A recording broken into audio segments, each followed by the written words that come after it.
Donc Willy, merci de prendre un peu ton temps pour répondre à mes questions. Avec plaisir. Ça fait 3 ans que tu es sur scène, Oui. mais ça fait un peu plus longtemps que tu travailles dans le monde des médias.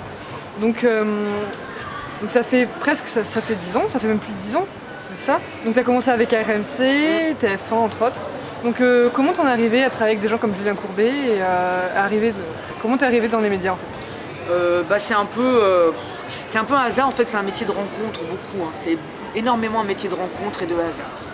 Et voilà, ça va quand je suis montée à Paris, j'avais 17 ans et je suis allée taper à quelques radios pour faire des stages. Et la première radio qui m'a embauchée, c'est la radio Énergie. Il s'avère que Julien était dans les parages et voilà. Et tout de suite, il m'a dit, bah tiens, travaillons ensemble. Alors je dis, mais je ne sais rien faire. Il m'a dit, mais tant mieux, je t'apprendrai tout. Et du coup, bah voilà, on a travaillé ensemble entre la radio et la télé. On est resté 8 ans ensemble. Donc du coup, j'ai vraiment appris beaucoup de trucs avec lui. Et donc après 10 ans de médias, donc tu l'as dit dans ton spectacle, tu as fait du théâtre très jeune, mais c'est au bout de 10 ans de carrière, on va dire, que tu te lances sur scène. Alors pourquoi et comment t'en es arrivé à... tu t'es décidé à monter seule sur scène? En fait, j'avais envie de faire de la scène depuis longtemps, mais le problème c'est que j'étais un petit peu complexée, un petit peu... Puis surtout, j'avais peur de ne pas avoir des choses nouvelles à dire. Parce que voilà, je pense que sur scène, j'aborde pas des thèmes nouveaux. Les thèmes ont tous été abordés 1000 fois, des millions de fois. Comme des chansons d'amour, il y en a toujours eu. Bon, mais simplement, voilà. Et c'est vrai que c'est venu un petit peu tardivement parce que je n'osais pas y aller. Je me disais, j'ai rien à dire de plus qu'un autre, voilà. Et voilà. Et c'est quand j'ai compris que j'avais une personnalité un peu différente et un univers un peu différent. Allons-y, essayons. Et est-ce que tu te rappelles de ta première fois sur scène, professionnellement? Ma première fois sur scène, oui, c'était au Point Virgule. J'ai de la chance parce que j'ai démarré directement au Point Virgule. Moi, j'ai évité toutes les galères de jouer dans des petits endroits. Bon. Mais il n'empêche qu'au Point Virgule, les toutes premières fois que je jouais, c'était à 22h30 les lundis. Et donc, parfois, j'ai joué, je crois que mon minimum, je crois que j'ai joué devant 9 personnes une fois, 9 personnes. C'est déjà énorme, 9 personnes pour certains qui ont joué devant 3 personnes. Voilà, et donc voilà, 9. Mais bon, il faut les faire, oui, c'est pas grave, faut jouer. Et ça reste, des bons souvenirs. Alors aujourd'hui, ta voix ça fait partie intégrante de ta personnalité. Donc aujourd'hui, tu t'en sers plus comme un avantage qu'autre chose. Est-ce que ça a vraiment été un handicap au début pour la radio, la télé, la scène? Non, pas un handicap, mais disons qu'en France, on n'aime pas les choses, les gens un petit peu qui sortent de l'ordinaire, on va dire. On n'aime pas trop ça. En France, sans me comparer du tout, hein, mais en France, voilà, une Lady Gaga, par exemple, n'existerait jamais. Tu vois, quelqu'un d'excentrique comme ça n'existera jamais, parce que dès qu'en France, quelqu'un porte une robe un peu différente, t'en entends parler pendant 8 ans, quoi. Donc forcément, moi, j'arrive dans les médias, je veux faire ce boulot, j'ai une voix un peu chelou, bon. Donc oui, il y a des gens qui se sont dit, ouais, bon, je sais pas trop, mais il y en a aussi plein d'autres qui se sont dit, mais tant mieux, quoi, c'est un atout. Donc je préfère plus me souvenir des gens qui m'ont donné un coup de main que des autres qui aujourd'hui sont là à me dire, ah, mais j'ai toujours cru en toi, tu sais. Oui, qui finalement... voilà. Donc là, t'en es à tes 3 ans de scène, comme je disais, deuxième spectacle, avec un nom très original que tu cites, que tu dis dans ton spectacle. Est-ce que tu comptes continuer après ce spectacle ou Non, après j'arrête. Ce sera mon dernier parce que là, enfin, je raconte beaucoup de choses dans les 2 spectacles. Il faut juste bien écouter, mais je dis beaucoup de trucs personnels. Après, le but, c'est...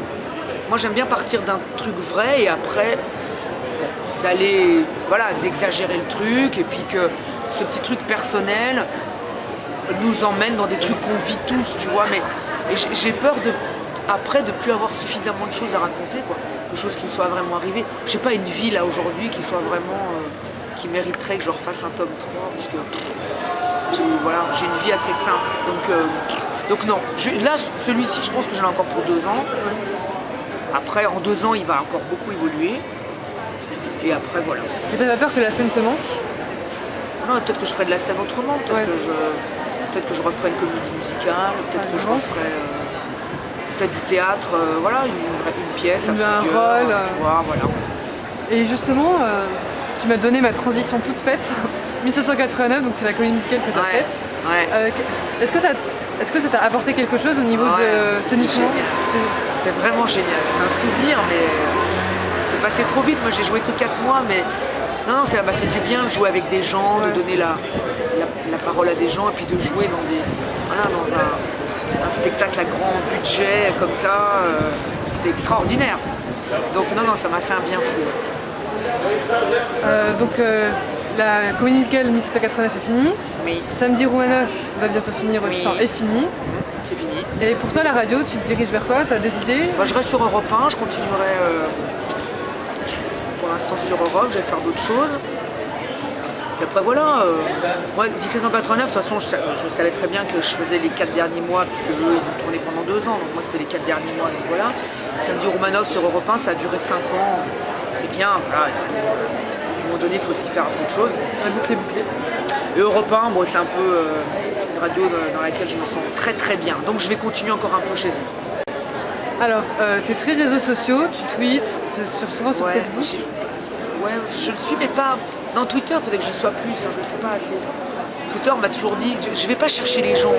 Par exemple, j'ai pas beaucoup de followers, par exemple. Mais les je vais gens pas les viennent vers chercher. toi, donc, Oui, mais normalement, tu vois, il faudrait. Normalement. Il y a plein de gens du métier qui ont acheté des followers pour être à 200 000. Donc moi, j'ai pas envie. Moi, j'ai 30 000 personnes, mais c'est des vrais. Et je vais pas en chercher. Voilà, je vais pas. C'est normalement, il faudrait que je tweete à des gens qui en ont beaucoup. Tu vois, par exemple, t'envoies un tweet à Nikos, le mec il en a 500 000. Bon, tu vois, c'est comme ça qu'après les gens. Moi, je fais pas assez ça. Et normalement, on m'a dit que pour vraiment être très efficace, il faudrait tweeter toutes les 2 heures.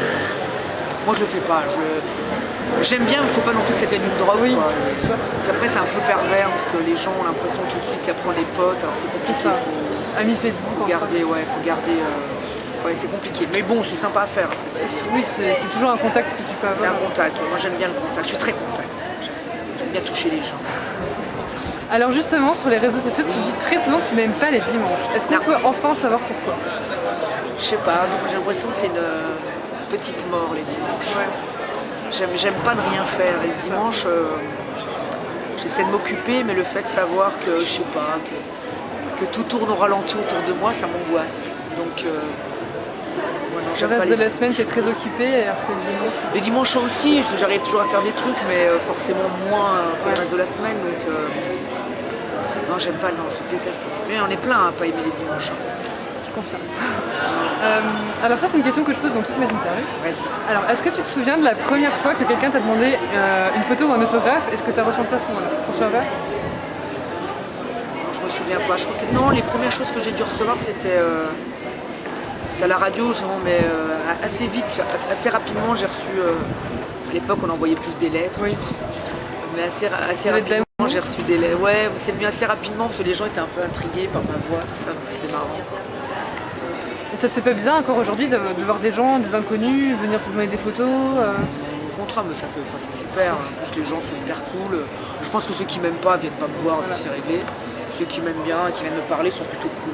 Je pense pas être quelqu'un de désagréable.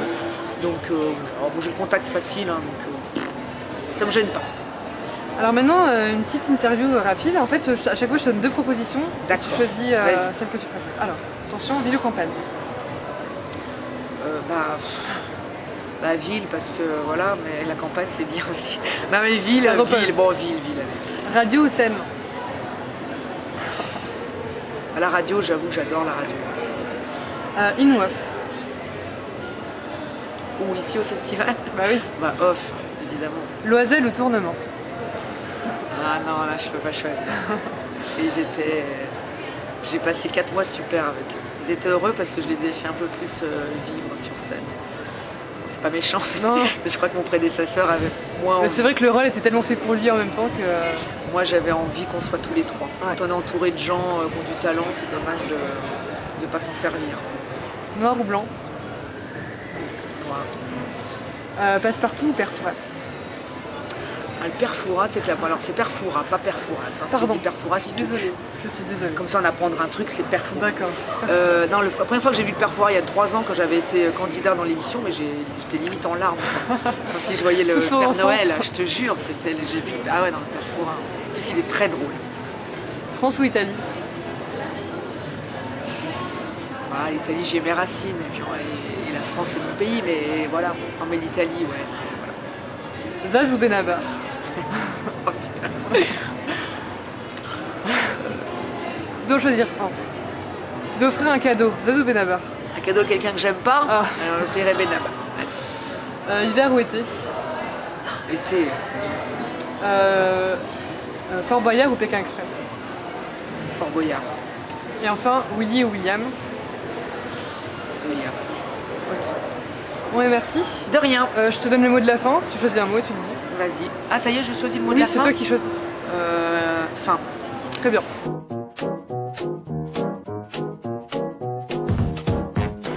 Alors, Willy, j'ai une petite question à te poser. J'ai vu ton spectacle et à la fin, j'ai vu que tu as fait la musique ta-na-na-na-na-na-na. On va dire, Willy, est-ce que c'est pas un peu égocentrique, ça, par hasard? Ah, Willy Rovelli. Alors oui, bah c'est même tout à fait, c'est même plus que égocentrique, mon cher Sacha. Déjà, mon cher Sacha, c'est un bordel pour moi, mais bon, c'est de la grande mégalomanie. J'aimerais que quand les gens s'en aillent, ils soient tous là à dire nanana, Willy Rovelli. Voilà, tu vois, c'est le seul moyen pour moi de rester un petit peu dans leur tête. Et j'avoue, je suis complètement mégalo. D'ailleurs, la preuve, t'as vu, je fais des salles immenses, avec un décor de fou, une mise en scène extraordinaire. Enfin voilà quoi, tu vois, je crois qu'on peut le dire, mon show pue le fric. Voilà.